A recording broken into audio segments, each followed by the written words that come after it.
Welcome to Meeple Mentor. I'm Jared, and we are about to play CloudAge. Let's take a look. I'll show you how. I recommend you to have the game in front of you so you can pause the video as needed to follow along. For your convenience, I've added chapter timestamps in the description to the different sections of the tutorial. Make sure to subscribe and hit the notification bell below the video so you don't miss any of my latest content.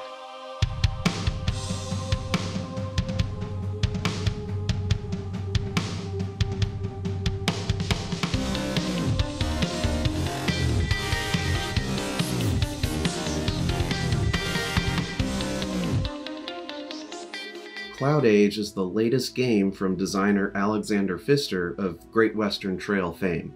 Playable solo and up to 4 players, this one is a more medium-weight game with some unique card mechanisms to it. In the game world, the mysterious secret society Cloud set fire to most of the world's oil production and burned down huge forest areas 15 years ago. Their environmental terrorism caused massive detrimental effects to the whole planet, leaving the surface as a dried-out wasteland. Players will control their own airship, searching the wastes for a better life out there. You'll visit cities, send drones to collect resources from the surface, and battle Cloud militia. CloudAge can be played in a series of games to tell an overarching story and slowly add new components and rules to the experience. Or you can select one of the 3 scenarios to play out without worrying about the story progression. First, let's look at how to set it up. If you've just opened the box and haven't prepared the game yet, you'll first need to grab the included card sleeves and cloud stickers. Carefully place a cloud sticker on each side of the 6 sleeves with the solid bar along the closed side of the sleeve. Next, gather the airship stickers, drone stickers, and production stickers. The black outline airship stickers should go on both sides of the white and orange airship meeples. The white outline stickers should go on the purple and teal airships. Then place the drone sticker on the 4 larger cylinder pieces for each color, matching the same black or white outline with the previous colors. Lastly, do the same with the remaining production marker stickers to the 4 small player discs. Put the checkmark sticker onto one of the plastic bags. This will hold your project cards and legacy tiles available to your group as they become unlocked. Place the X sticker onto a separate bag for the unavailable cards and tiles. Look for the legacy tiles labeled L1 to L15 and put them in the bag. Then remove all the project cards numbered 1 through 8 from the project card stack and place them in this X bag. Their numbers are found in the bottom right corner of the cards. Put the solo board back in the box unless playing a solo game. To set up the world map, you'll need to know which scenario or chapter you're playing with. Scenario 1 and Chapter 1 both use the same map setup using the A sides of the orange map tiles. Scenario 2 and Chapter 2 also both use the A sides of the boards, unless playing with 4 players. In that case, map 1B is used instead of 1A. When placing the maps out, always lay them in numerical order from left to right. Lay out the story card for the chapter or scenario being played. For a campaign, take out all the collected legacy tiles from the checkmarked bag and place them on their corresponding spaces on the map. For Chapter 1, you won't have any. When playing a scenario, collect the legacy tiles specified by the scenario card and add them to the map. If playing Scenario 1 or the first 2 chapters, you won't use the growth tiles or the cloth bag. Keep them in the box until a later game in the story or when playing Scenarios 2 or 3. Create supply piles of water and metal tokens. Lay out the city board with side A facing up. Only use side B if playing Chapter 3 on or Scenarios 2 and 3. Collect all the project cards to be used in your game. If just starting, it will only be project cards labeled 0 in the bottom corner. In Chapters 2 through 3, you'll collect all the project cards from the checkmarked bag from previous games. Shuffle these together into a face-down deck. Let each player choose which color they want to be from the 4 available. They are functionally identical. Take the airship, drone, production marker, energy marker, victory point markers, 8 cubes in your color, and the personal airship board in your color. Leave some room below your airship to place built project cards. Use side A of the airships for chapters 1 and 2 and scenario 1. Take the 7 upgrade tiles for your airship color. Place them along your airship from lowest value to highest value, left to right along the top and top to bottom along the left. The 3 on the left are movement upgrades, and the 4 along the top are combat upgrades.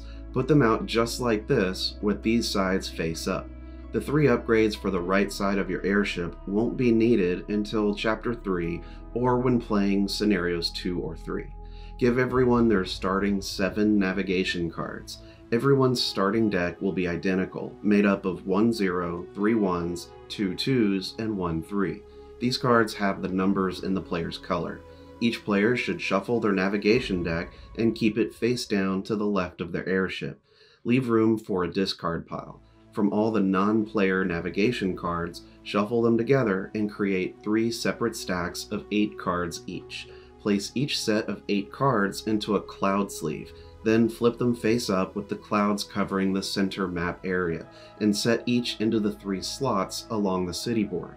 The rest of the sleeves and navigation cards won't be used this game. Give each player 2 water and 2 metal tokens from the supply. Place the energy marker on 2 energy on your energy track. When playing the first chapter or scenario 1, place 7 cubes on the airship from right to left along the round tracker. If playing with 4 players, only place 6.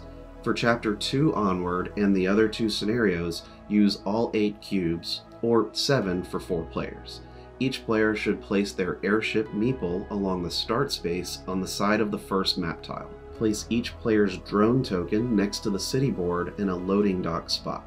Place the production board on the table nearby. Each player should put their victory point token at 0 with their 50-100 point chit below it.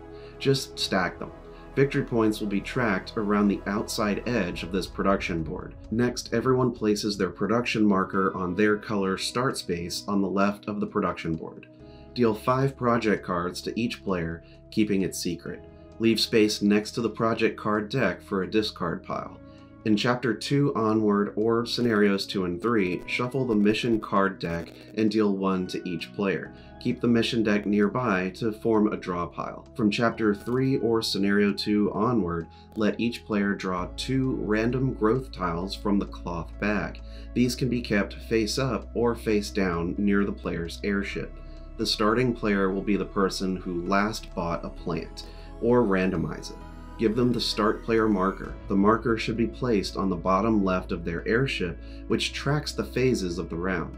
Now the start player should read aloud the story card text and follow any instructions written. A game of CloudAge takes place over a series of rounds. Depending on player count, it will be 6, 7, or 8. Each cube you set up at the beginning of the game on your airship represents a round to play through. A single round follows the same 3 phases as shown by the 3 colors on the bottom of the airship boards. The player with the first player token always goes first and goes clockwise from there. The first player token should be used on their airship board to track the steps of each phase during the round. The 3 phases are production phase, movement phase, and action phase in that order. They are color-coded as well, which is useful when identifying project card effects and when they would occur. All players will resolve the phase steps before moving on to the next phase. The round is over after each player completes the action phase. For the iconography in the game, anytime you see red numbers, it indicates a cost that must be paid. All rewards gained are shown by black numbers. Let's take a look at each phase. During the production phase, first pass the first player marker to the next player clockwise, except for the first round of course. Then check if a storybook icon is active as shown on the airships. Basically, if the cube space left of a book icon is empty and the one to the right isn't removed yet, you'll resolve it. Each player in turn order may carry out any book actions shown on the scenario or story card.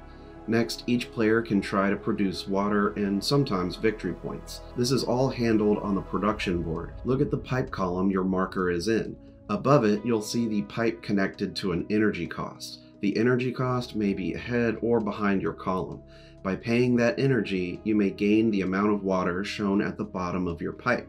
Some pipe columns additionally show victory points near the water, which you'll gain as well when paying the energy. The energy is tracked on each player's airship board with the energy marker. Just move it forward or back when gaining or spending energy. The victory points are tracked on the outside of the production board by moving your VP token to the next divot. If your production marker is at a spot that you can't afford the energy cost, you may always choose to pay the cost from a lower level.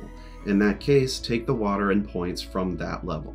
Each player can handle the production simultaneously to keep the game moving. In the last part of the production phase, everyone should draw 2 navigation cards off the top of their deck.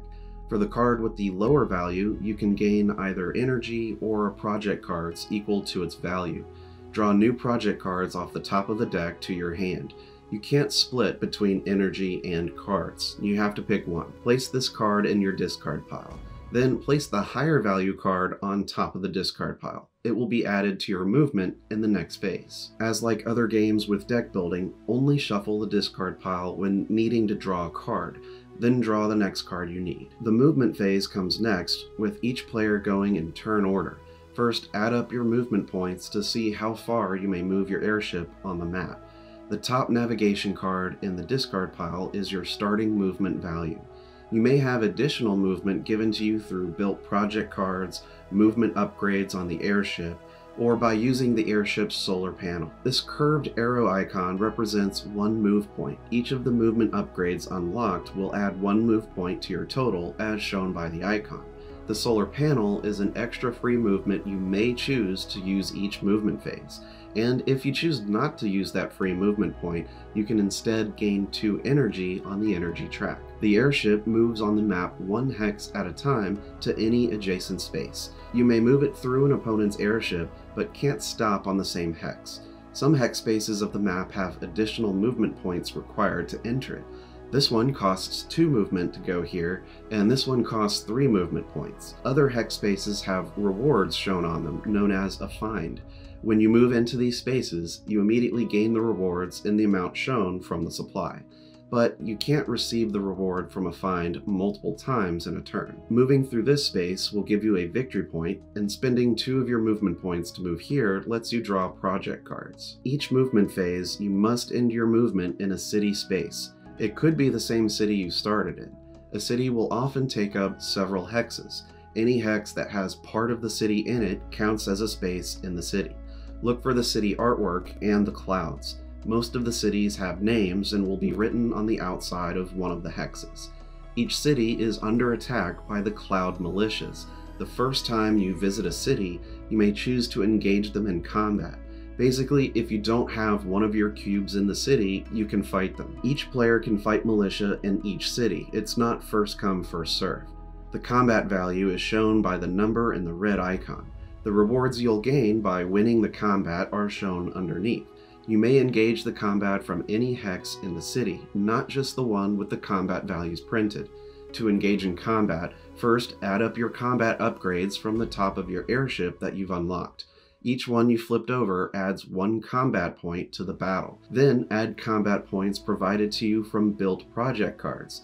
If you are still below the combat value, you'll need to draw navigation cards to add to your combat strength. The number on the navigation card will be added to your combat strength. You need to be at an equal or higher value than the combat value of the city.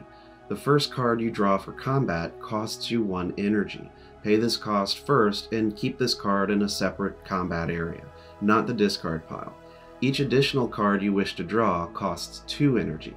You may also choose to spend 3 victory points to draw a combat card, but know that you may go into negative victory points in this game. End the combat whenever you like, either successful or unsuccessful. If you met or exceeded the combat value, you'll immediately gain the rewards shown. Either way, move all the drawn cards for combat into your navigation discard pile. Remember that if you run out of cards to draw, shuffle the navigation discard pile to make a new deck and keep drawing. Don't shuffle in the cards you've drawn for combat. Next, place your leftmost cube from your airship onto the city space your airship is in. Always end your movement phase by placing a cube in a city, even if not doing combat that turn. You may place cubes in a city where you already have a cube, but if the city you stop at already has one of your cubes, you are not allowed to do combat there. Sometimes removing a cube from your airship earns you an immediate reward. Look underneath the cube space and take what is shown.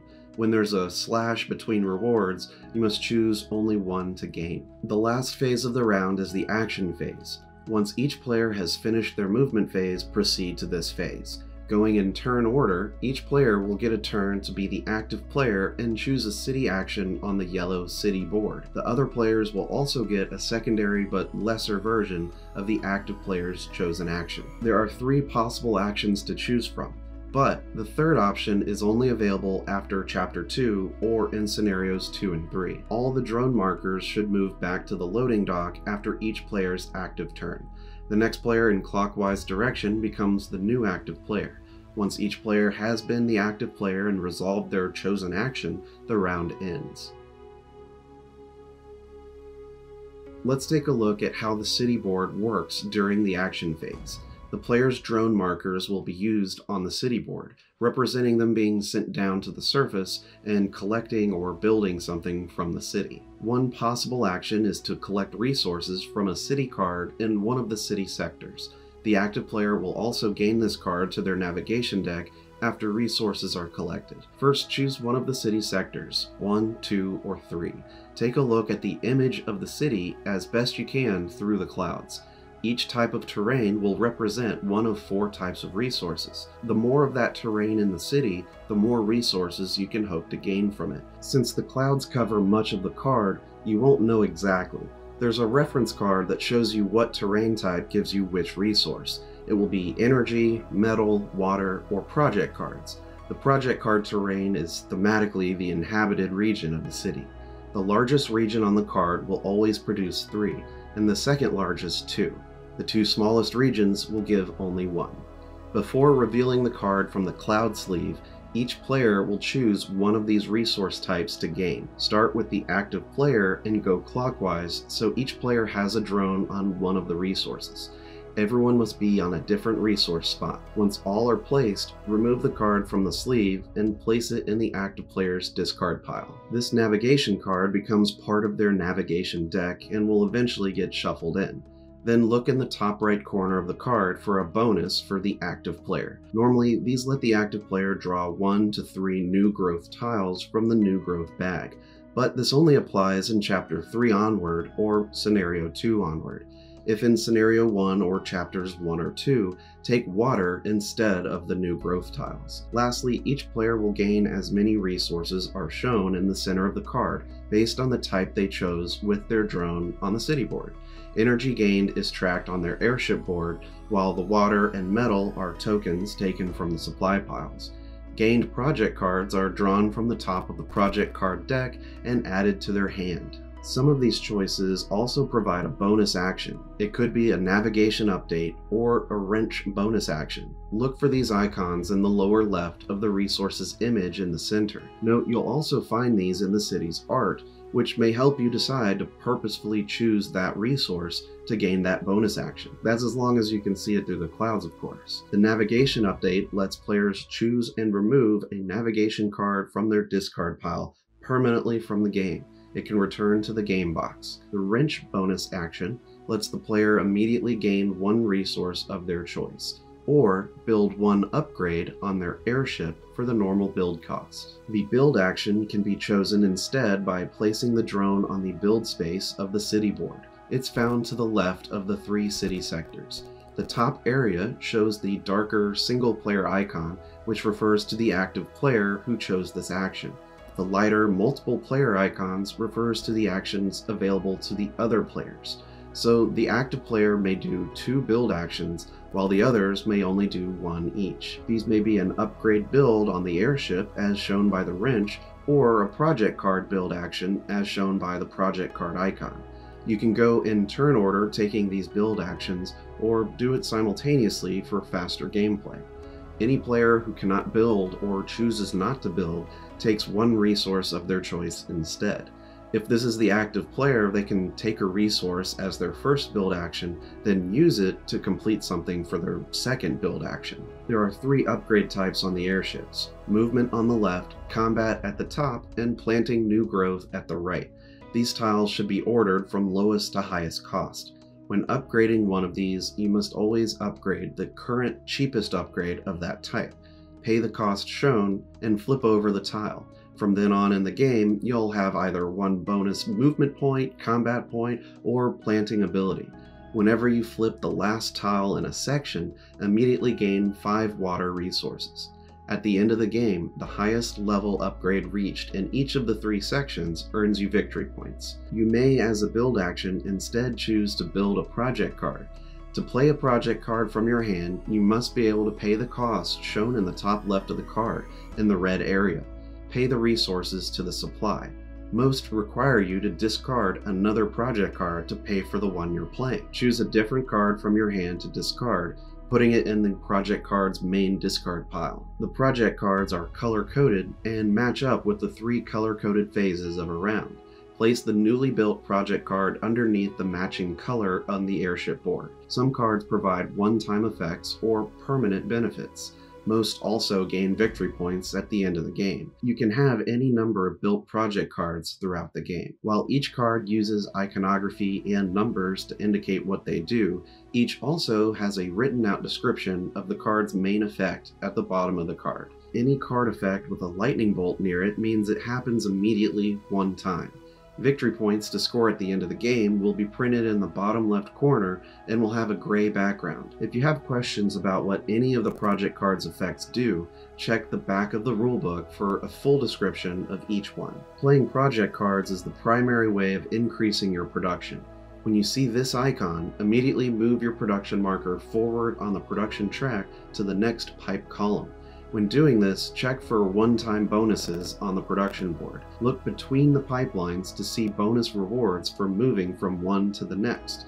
For example, when moving your marker from the first to the second level, gain 2 project cards one time.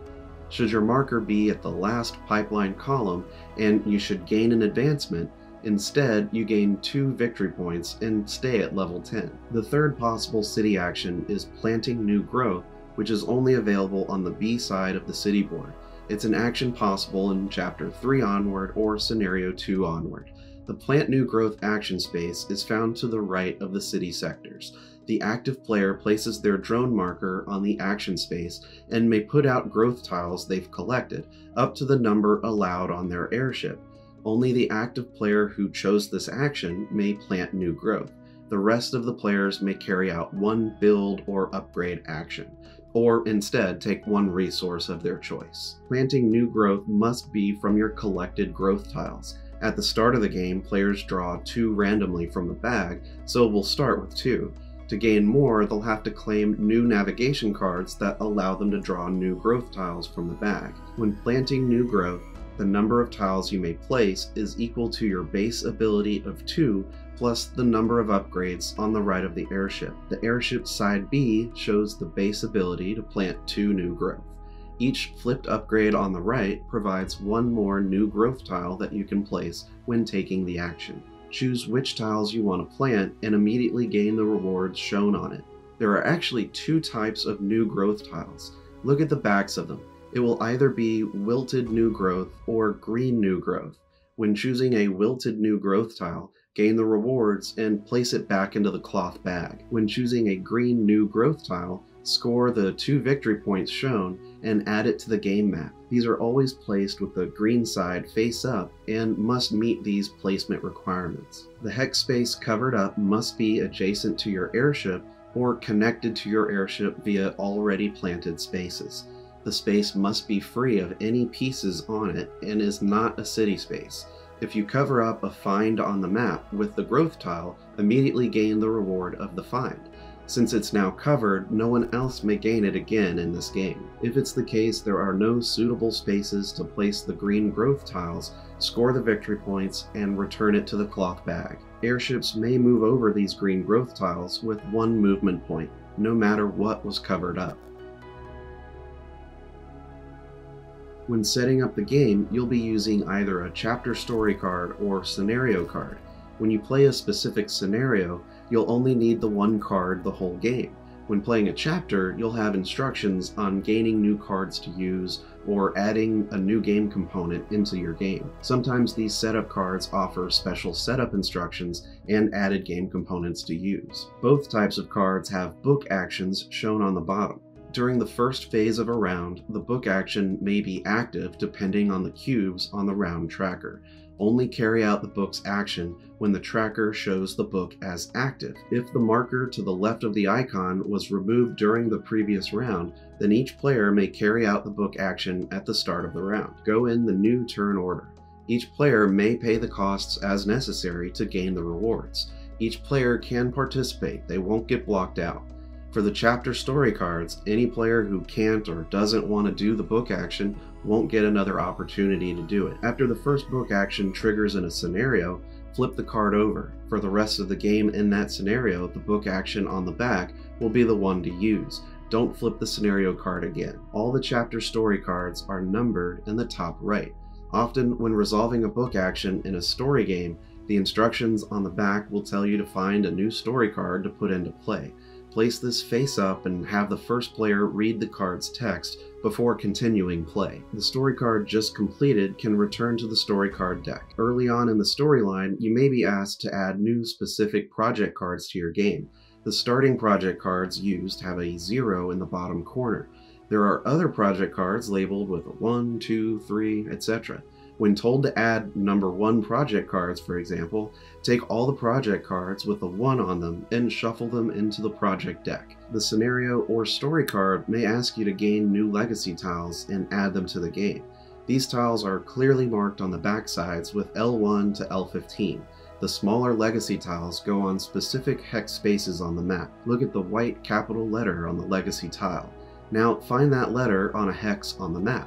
There's only one for each letter. Place this hex in that location. These affect the cities they are attached to. Being in any of that city's spaces lets you engage the effects provided by the tile. 3 of them have abilities you can use after placing one of your cubes there.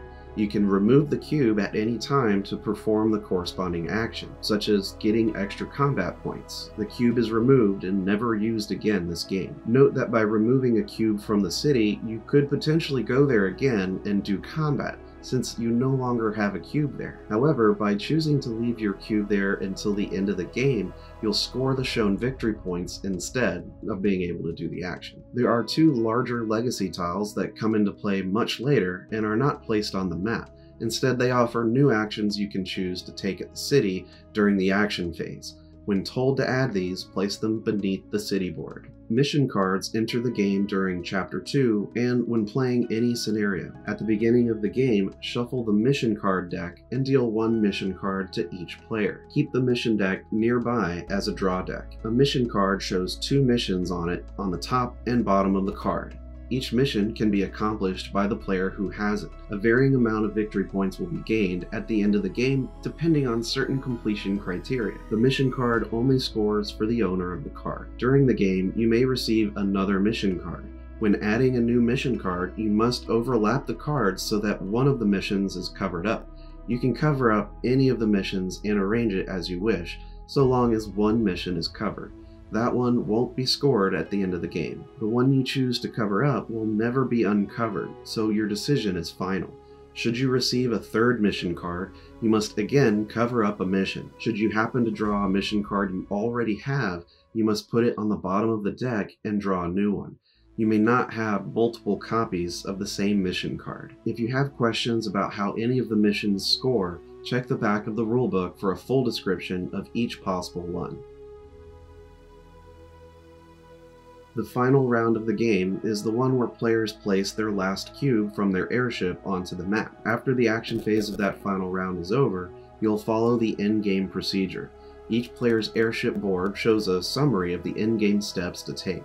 Players can take these steps simultaneously. First, players will get to do a final production as normal, by paying energy as they wish to gain water and points according to where they are on the production board. Remember that you may pay energy to take a lower level's benefits if you choose, but never more than one pipeline column. Next, everyone may do 2 build or upgrade actions following the normal rules. All costs must still be paid. Players can choose to gain a resource of their choice instead of doing a build action. They may use the gained resource from the first build action to complete the second. Unless keeping resources for completing a mission, resources have no final point value. Any extra project cards you're not building can be discarded. Now it's time to count up the final victory points. Move everyone's victory point marker along the production track on the outside for each gained point. When passing 50, take your 50-point tile.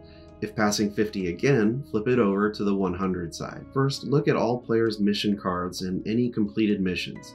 Each of their face-up missions will score for them according to how much they've completed. Now look at your cubes placed on the map. Some of the legacy tiles added to the map have in-game points on them for having placed a cube on them.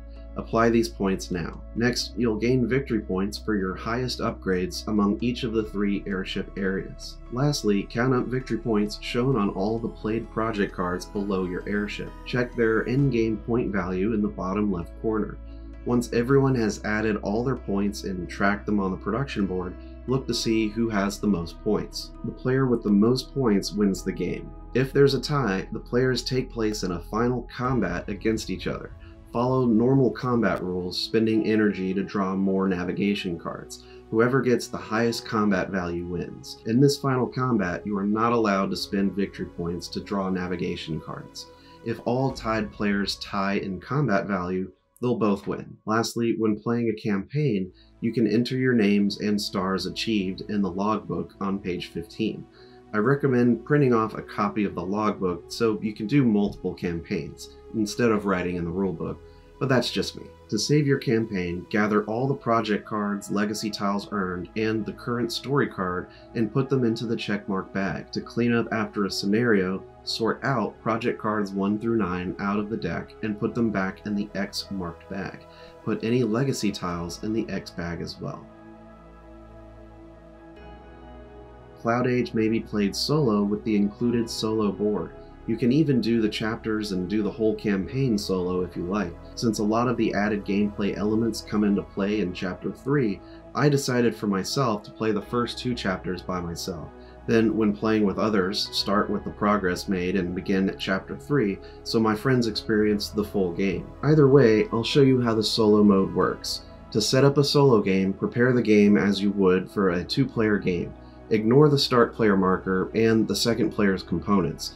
All you need are the cubes of another color. Place the solo board near you horizontally with the icons right side up. Place 8 cubes of an unused color onto the solo board along the top. If playing Chapter 1 or Scenario 1, use only 7 cubes. In that case, the leftmost space will remain empty. That's all for the setup. The production and movement phases are unaffected by the solo mode. Just go through each step for yourself as normal, but with no other players. The solo board comes into play during the action phase. The solo player always goes first in the action phase. Move the leftmost cube on the solo board from the upper row to the bottom row, then do the action shown in the middle. The first one is a build action. You can build 1 airship upgrade or play a project card. This action lets you collect resources from a city card in one of the named sectors. In this case, sectors 1 or 2. Place your drone on which one you want to gather. After selecting one, take the city card out and see how many of that resource to gain. Discard the city card from the game.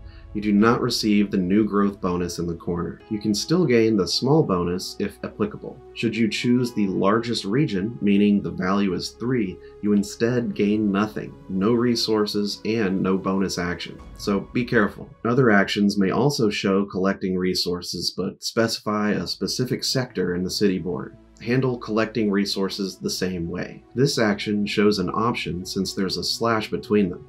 You may either collect resources from Sector 3 or do a build action. This action lets you do 2 build actions, upgrades or project cards. This action shows a wrench with a slash and 2 victory points, so you must choose to either build 1 airship upgrade or score 2 victory points. Similarly, this icon means you should either score 2 victory points or build a project card. After resolving the solo board action, then you proceed with your normal action phase. Move your drone to a city board action space and do the chosen action as normal, but with no other players. Ignore any of the secondary actions or processes for other players. Other than this, the rest of the game plays out the same. To find out how you did, check page 14 of the rulebook. It provides the victory conditions to mark it as a win or loss. For Scenario 1, you win if you got at least 80 points. For Scenarios 2 or 3, you must complete each of your missions to the fullest extent and have at least 110 victory points. To increase the difficulty, take an extra mission card at the start of the game. When playing through the campaign, check how many stars you earn for each chapter played based on the victory points you have at the end. So in Chapter 1, if you ended with 80 or more points, you'll gain 3 stars. Just fill in the stars on the solo campaign logbook. Once again, if you plan on doing the solo campaign more than once, you may consider scanning and printing this page out to record your games. To successfully complete the campaign, you must have earned at least 30 of the possible 37 stars. Since you must complete all your missions to their fullest, you are penalized for each mission not fully completed. Subtract 1 star from your earned stars in that chapter for each mission not completed at the highest level. Keep the rulebook handy and check BoardGameGeek.com for FAQs and extra content. Check the video description for links to Cloud Puncher games for board game shelving and Mr. Meeple t-shirts for cool board gaming shirts. The Meeple Mentor channel is now part of the board game community, the Gateway Network, made up of great upcoming board game content creators. Originally founded by the Gamecasters podcast, the network includes Instagrammers, podcasters, YouTubers, artists, and more. Click the link in the video's description or head over to the Gateway Network's Instagram to find great new content. Thanks for watching this tutorial. Like and subscribe if you found this teaching helpful. Stick around to watch another Learn to Play video. And remember, teach when you can, but always be learning. See you next time.